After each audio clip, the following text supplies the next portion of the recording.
Are you feeling stressed right now? Well, let me help you, especially if you're a busy working mum and you've got kids running around annoying you.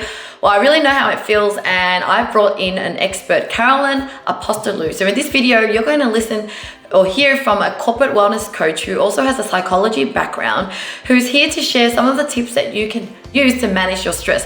One of those things is actually essential oil. So I'm very new to essential oil. So listen up as she shares with us some of the tips that you can manage your stress if you're a busy working mum. But of course, if you're new to this channel, I'm Lynn Padetti here. My goal is to help you achieve time freedom so you can have more time for self, family, business, and life. Now, without further ado, listen up as Carolyn shares her 5 tips.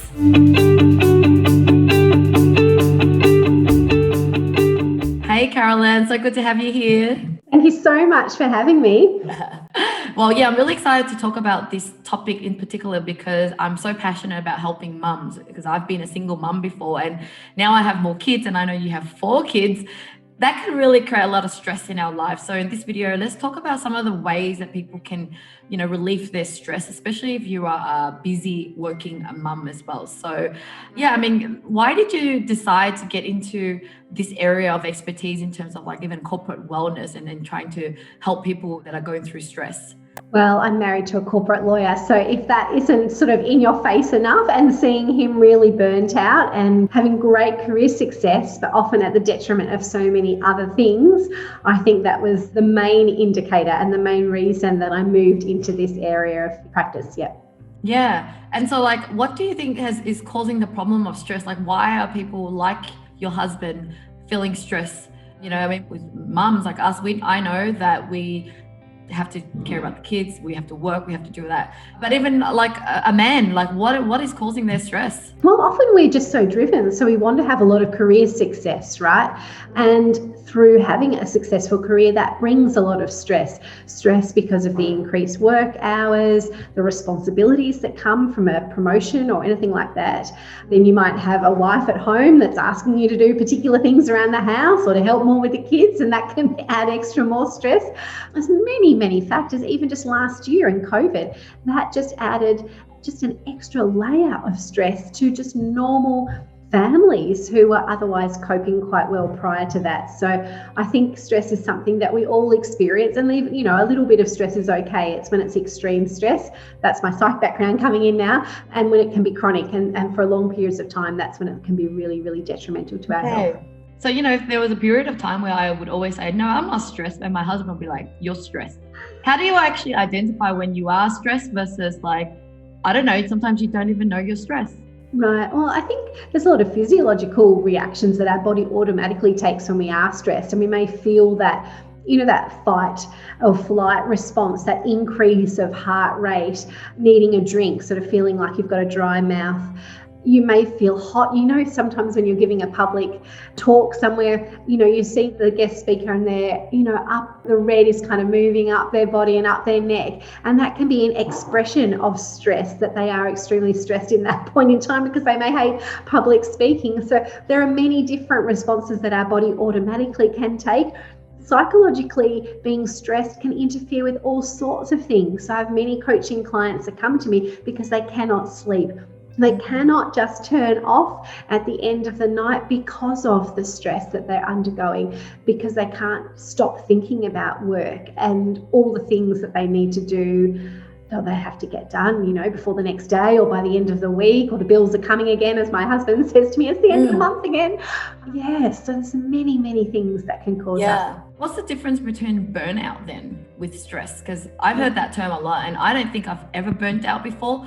And like, what is the real term of it? And because are people just categorizing different terms, using different terms? Yeah. That's like with most things, that, it's very subjective. What somebody says is their pain threshold can be completely different to somebody else's pain threshold. It's the same with stress. And like I said, a little bit of stress is actually good for us. I think burnout is really an expression when our body pretty much shuts down. And that can be that we may have a significant health issue or a health scare that may pop up. It might be that we just haven't slept for days. It could be that a car accident may happen as a result of not sleeping, of not concentrating, So I think, I don't know a proper definition of burnout, but I think for different people it's going to mean different things. But basically it's the body shutting down. That would be my take on it. Wow, interesting. Okay, so back to like working busy mums, it's like, what do you think is special about their situation versus, men in corporate, for example? Well, I think for women, and I can speak from my own personal experience here, I think as busy mums, we want to have a successful career, but we also have a full-time job running the house, whether it's one child or it's me with 4 children. There are responsibilities in our everyday life that always fall back on us. And that can be stressful. I've got friends that have got 1 and 2 children, and they say to me, Carolyn, I don't know how you do it with 4 children. I'm stressed just with my 1 child or my 2 children and driving them here, there and everywhere. So I definitely feel like for busy working mums, there's that added responsibility of our home duties, of the cooking, of the cleaning, of making sure the house is presentable, of the kids that are forever asking us, Mum, where's my sports top, or where is my cap, where's the sunscreen, or my daughter's on camp this week, so we were madly trying to find things on Sunday morning before she left. There's just that added responsibility that I think busy mums have, and it's not to say that dads don't take that on, but it's just not. I think in the majority of households it would be safe to say that the men don't have that level of stress as women and as mums we have added to our career stress. Yeah, I definitely think women are just so amazing. Like, we can multitask, we can multi-manage different aspects of our life. And sometimes I give my husband one task and he can't do it, or he complains. I'm like, what do you mean? Like, I've been doing all of this and I'm like complaining. So yeah, I really respect and admire all the women out there. And if you're watching this, I guess you're here because you want to know how to actually manage it, because we're definitely not happy when we're stressed and we're maybe being really reactive to our husband or our kids and we're snapping at them. So what are the ways that we can actually eliminate stress then? I think you raise a really good point. We are at our best when we are not stressed. And so we must make sure as busy professionals that we are filling our own cup, that we are really focusing on our own self-care and making sure that we are not stressed, because that is like a ripple effect in our marriage, with our kids, in every aspect of our life. So my top tips, gosh, I think that getting out in the fresh air and exercising every day is my number 1 tip, because I think it doesn't even need to be into a forest with big tall trees that immediately have that grounding effect on us. It can just be walking the dogs. It can just be even a 5-minute stroll around the block, even if there's an end goal in place, to get some bread from the bakery. Often there's a job at the end of my walk. But I think that's really important, just to get out in nature for as long as you can manage. Like I said, it can be 5 minutes, it can be half an hour, but I really think that that is an integral part, just moving your body, being in the daylight, getting some vitamin D, being in the sunshine, just taking in those deep breaths and walking, moving. I think that is a great tip. Yeah, I agree. I always make sure to fit in exercise first thing in the morning, because I feel like it just makes a difference in my energy. And sometimes we're like, oh, we're too busy to do it, or we don't have the energy. But actually, when you exercise, you have more energy and somehow you could become more productive. In where it feels the most comfortable. For some people, it may be going to the gym, after work and expelling that stress or whatever frustrations they've had for the day. I'm like you, Lynn. I like to do it in the morning, even before the kids wake up. I set my alarm half an hour before I know anyone's going to be awake, and I will often disappear. I've got 2 puppies at the moment, so that's a great excuse. Oh my God, so you have 4 kids and 2 puppies. So that's like 6 kids. So I really have it easy. Like 7. Yeah. That's amazing. So what's the second tip then? I think the second tip would be to have some form of aromatherapy in your day. So as I am sitting here beside me, I'm just going to show you, I have got a portable diffuser. Now, a portable diffuser is great because it can go in the car. So busy afternoons when I'm driving. I've never seen that before. I saw a portable one. Hey, yes. I love to have that going, when I'm working, if I'm in the car and I'm feeling stressed because I've got to drop, multiple kids in different directions after school, I just have that going with some nice calming oils, and I can suggest some for those that don't have any ideas where to start. And I feel that just calms me. For people that come to me and say that they can't sleep at night, that they can't stop that chatter that's going on in their heads, a diffuser beside their bed, again with some really calming oils rubbed on the soles of your feet, even having a drink of chamomile tea with a drop of lavender before bed can do the world of difference and can really help to stop that mind from continuing to go and to really relax you so that you can have a good night's sleep.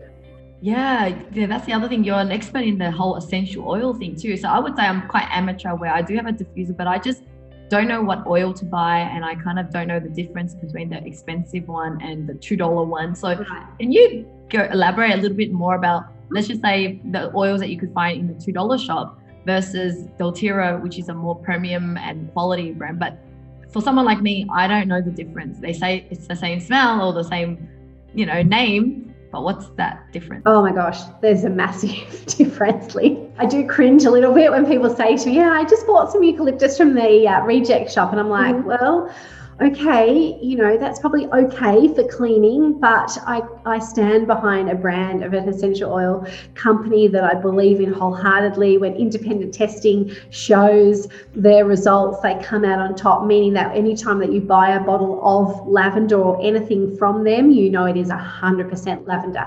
There's no artificial fillers.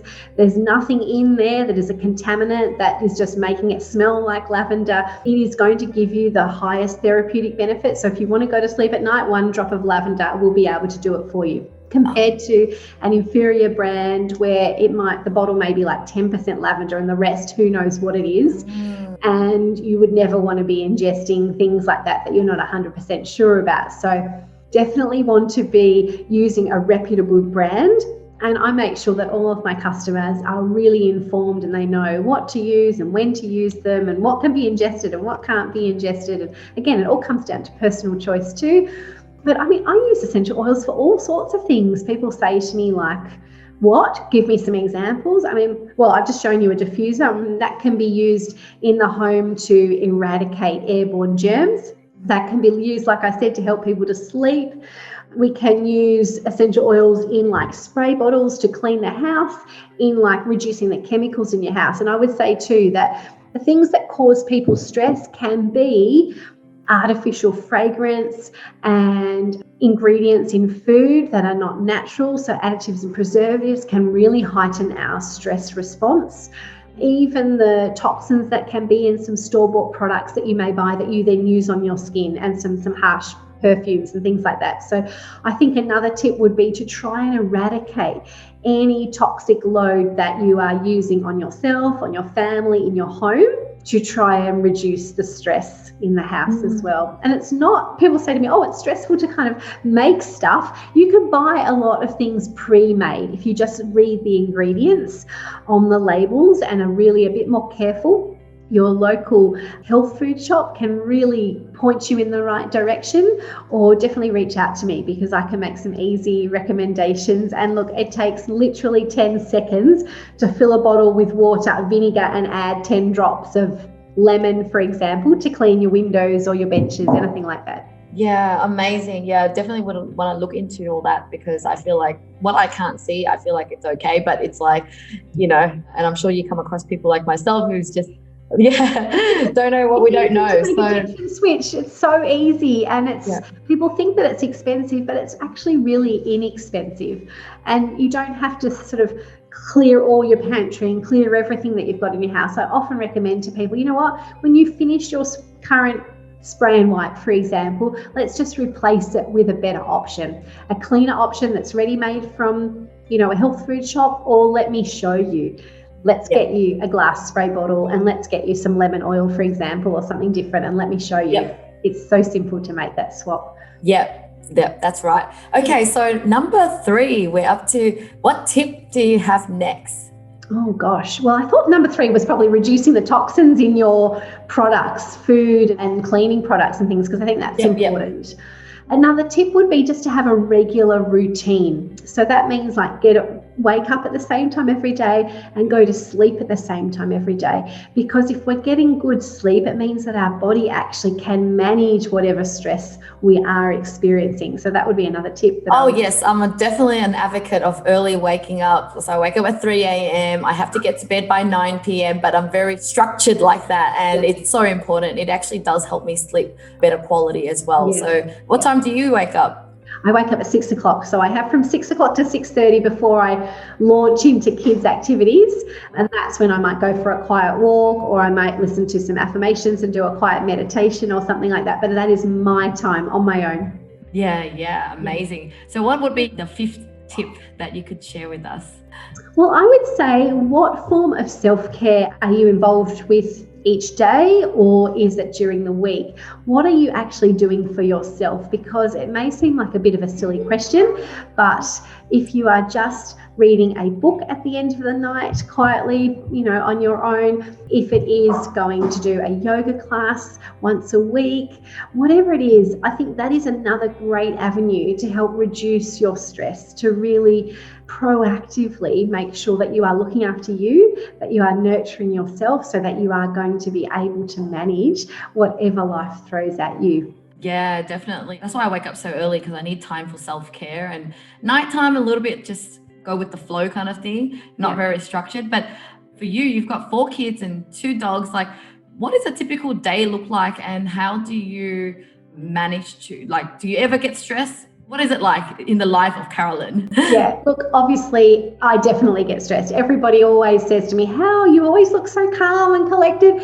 Sometimes I feel like a swan, the legs are going like crazy underneath the water, but on top I'm very calm. And it just can be hard. It can be hard when your partner or your husband is working a really intense job, and it's you managing the house, managing the 4 kids. I drive in one direction 5 times, 5 return trips on a Thursday to this one direction in Melbourne, because I'm dropping girls to school in the morning, then my boys have got to be in that same place but a different time in the afternoon, and dropping them off and picking them up. And that's the morning. I throw food into a slow cooker, and or we have fish out of a box, or we grab pizza, or we do a hot chicken, something super simple. I have learnt to cut corners when I have to, and that is completely okay to do that. There are some days where it is just crazy, and you would only add extra stress to yourself by forcing yourself to cook, a meal right from scratch. That is, Thursday for me is not the day to do that. Yeah. I'm a full-on mum taxi on a Thursday. So I think looking at your week, being as planned and as prepared as possible. I definitely meal plan, so I know the days where, yes, we've got no activities after school. It's fine for me to make, a lasagna from scratch, and I know the kids are going to love that. And there are days in the week where I may be working, or it might be like today. I've done an Instagram live this morning. I've had a daughter at swimming lessons. We're doing the podcast today. I've got a friend popping around later. It's going to be a bit more hectic, but thankfully there's nothing after school, so I can have some downtime. I can go for that walk with the puppies again this afternoon, get a bit more time out for myself. So to be honest, everybody does get stressed. I've got a very high threshold.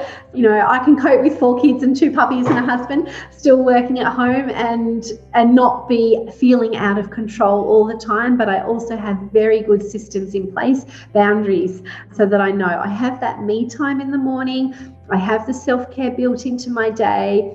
I don't feel guilty about taking time out or saying to my husband, you know what, I need help. I need you to go and get a child from so-and-so, because I just can't get there at the same time. And I'm very good at offering help to other friends and sharing lifts here and there, because I cannot be everywhere at the same place in the same time. And I wish if only I could kind of clone myself 5 times. Yeah, you raise so many good points, because often us women, we create our own stress by creating extra responsibility and expectation on ourselves. And I love that you embrace cutting corners sometimes, for giving yourself, for not being that perfect mum, because there's other priorities, getting them to the right place rather than eating the most organic food, let's say. And I love that you also ask for help when you need to, and offer other people help, and obviously people can help you. Like they say, it takes a community to raise your kids, not just you on your own. So I really love that. So who do you help with? Because I know you have the corporate wellness business. If people are hearing this and like, okay, I just need more help, like how do you help them? How do people connect with you? Oh gosh, please reach out to me. I love connecting with busy professionals, people that have had great career success, but just need some support and some accountability. If it's wanting to eat a more whole food diet and just not knowing where to start, reach out to me because I can help you get started quite easily. If you are watching this and thinking, I do not sleep, or I would love to eradicate the toxic load in my house or learn some things, I provide a 6-week program and a 12-week program. It can be one-on-one coaching, or if you'd like to be in a group with other incredible people, I can do group coaching with you as well. And I just take you through your awareness. So what are you currently doing? What are some areas that you would specifically like help with? We set some goals and then we run through a few modules. And I think we all know that we need to make change, but we often can't do that on our own, and we need the support and the guidance from somebody, and that is what I love doing. And so real nurture at heart, not with only my own family, but I love to connect with people and help them to achieve their goals. Yeah, that sounds so amazing, and I agree with you. We all need a coach sometimes, otherwise we just get stuck in it, and we always procrastinate and say we'll deal with it another time. But as you said before, from stress it could lead to burnout, it could lead to chronic problems and even depression and death, right? Because I've heard people who actually develop cancer could even come from stress. So it's kind of something like you don't want to deal with it because it's not major yet, but it keeps happening every day. Yeah. But it takes a coach to kind of stop you there and hold you accountable. Well, thank you so much, Carolyn, for today's chat. I hope the audience have walked away with some awesome ideas. For me, I really love the essential oil stuff. I think it's something that I want to get into. So maybe we'll have another chat next time about deep dive in essential oils. Of course, I'd love to do that anytime. Thank you so much. Bye. Thanks, Lynn. Bye. Well, isn't that amazing? I didn't realize that chemicals can actually create stress as well. So it's going to be a task for me to start looking at the things that I'm buying, because I must have been guilty. I just don't really care about the chemical side of things, but I am going to pay more attention and probably get myself better essential oils as well. We'd love to hear in the comments below, what was the new key highlight that you learned or gained from the video today? Or let me know if you are already a fan of using essential oils. And if you want more content like this, check out my other videos here to help you achieve more time freedom. Well, that's it, guys. I hope to see you again next time.